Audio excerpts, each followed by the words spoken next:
So I liked this article. This is also from Common Dreams. Trump's racist demagoguery only works, Sanders says, because too many Americans feel the establishment has failed them. And I wanted to, so this is a little bit of a confluence of opinions. The New York Times opinion is snuck in here, basically saying, oh, Bernie Sanders is saying this. He's playing the blame game.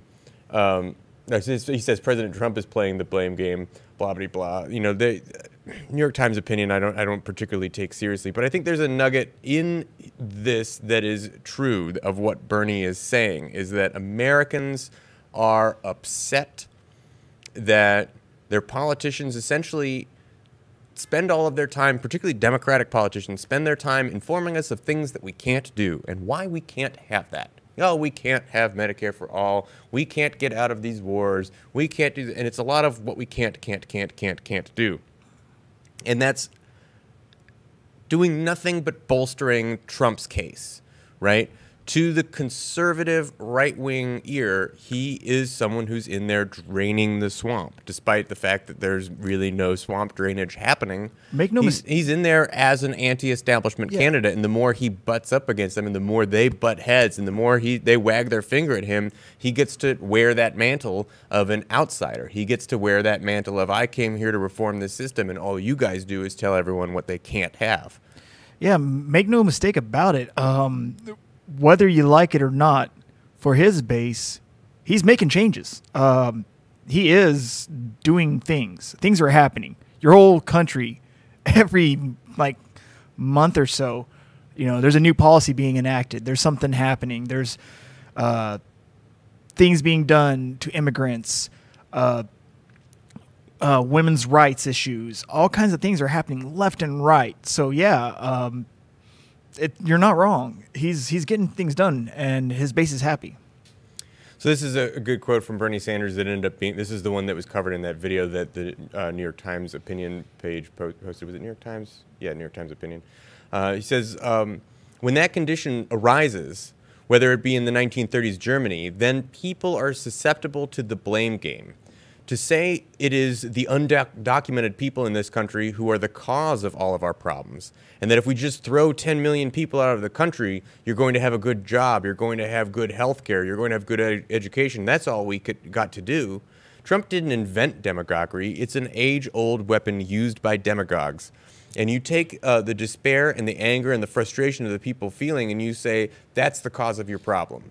And that's the point of what Bernie is saying is why it works. That demagoguery is it allows for a scapegoat. It allows people to focus their anger on a scapegoat, and it basically it's something proactive as opposed to politicians who are just sitting there saying, no, everything status quo is working really well, and oh, orange man bad, and no, we can't do that. This is all the reasons why we can't do the things that you want.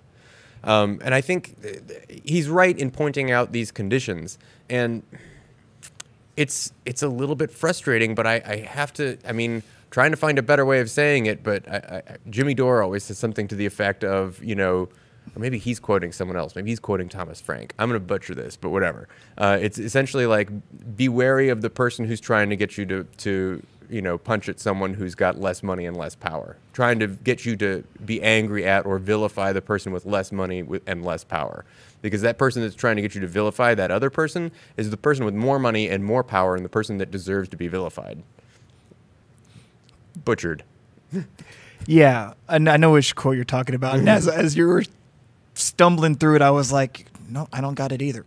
Yeah, so, it's something like that. So, I think there's a bit of brilliance and long-sightedness in Bernie's campaign this year that has been overlooked as we talk about this subject of politicians, saying that they can't do things and talking about all the things they can't do and then just saying, but orange man bad. I hate saying that, actually. I don't like using the whole orange man bad thing because that's a thing the right uses to minimize any complaint from the left. So like the left adopting it is dumb to me. It doesn't make sense. But there's a bigger point that I was going to get to, and that's we have a congressional majority, not we, the Democrats. have a congressional majority, they can put out legislation, and they have been putting on a legislation, but there's someone in the Senate that isn't letting it happen. So yeah, there are senators holding their hands and saying, I wish I could do something. I just wish I could. I wish I could. But more to the point, this is the best ammunition for, say, primarying a person that looks like a turtle. This is and who's been leading the charge on primarying a person who looks like a turtle? I'm talking about Senator Mitch McConnell. Bernie Sanders. Bernie Sanders. Yeah. Yeah, where has he been campaigning? In Kentucky. Like a lot of campaigning in Kentucky. Because even if he doesn't get the nomination, he's doing damage. He's wrecking shop there, and he's opening the doors for progressives and maybe a little more activated Democratic other candidates. He's paving the way for getting rid of the gravedigger democracy. I wanted to point out one last quote from Bernie Sanders here that wasn't included in that New York Times opinion article. He says, "Now I think you raised the question, let me take it a step further. You haven't asked me, I suppose it's somewhere on your list, why I think I'm the strongest candidate to beat Trump.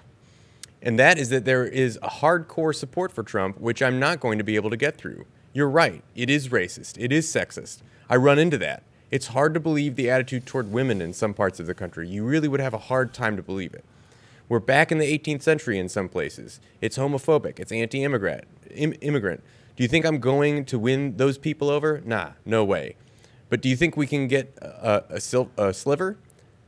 I can tell you how much, 3%, 5%, 8% of people who voted for Trump, because he said, quote, I'm a different type of Republican. I'm not going to cut Medicare and Medicaid and Social Security. I'm going to have trade policies that work for the workers. We're not going to be shutting down plants in America. Do I think we can win some of those people? Yeah, I do, Sanders added. And I think we're going to win because we're going to run a campaign of energy and excitement which speaks to truths in people's lives, which the political establishment does not often talk about. And that's what I'm saying. Politicians who constantly say we can't have this, we can't have that, they don't want to talk about those things because they're put in a position of saying, oh, let me tell you why we can't have Medicare for all. And Bernie is out there saying we can. And look what happened with Carrier. This is that 3%, those slivers that Bernie's talking about. Like, look at Carrier. He said, oh, I came down here and I saved the day and I saved those jobs. Those jobs left as soon as he left. The jobs went away. And those slivers are going to remember that.